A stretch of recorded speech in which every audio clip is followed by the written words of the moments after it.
একদিন একজন নতুন সাধক মায়ের কাছে একজন প্রবীণ শিষ্যের বিরুদ্ধে একটি গুরুতর অভিযোগ দায়ের করেন।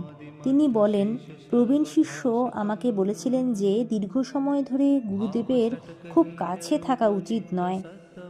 গুরুদেবের পার্থিব আচরণের কারণে শিষ্য গুরুদেবের প্রতি বিশ্বাস হারিয়ে ফেলতে পারে। অতএব শিষ্য যদি গুরুদেবের প্রতি বিশ্বাস বজায় রাখতে চান তবে অল্প সময়ের পরেই সেখান থেকে চলে যাওয়া উচিত। মা বললেন, ওর কথা শোনো না। যদি তুমি কাউকে তোমার গুরু হিসেবে গ্রহণ করো তাহলে তুমি কখনোই তোমার গুরুর পার্থিব আচরণকে তার স্বর্গীয় আচরণ থেকে আলাদা করতে পারবে না।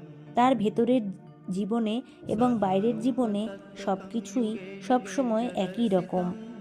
অর্থাৎ সেই শিষ্যটি যা বলেছিলেন যে অনেক সময় মানব দেহ ধারণ করার ফলে যা মানব জাতির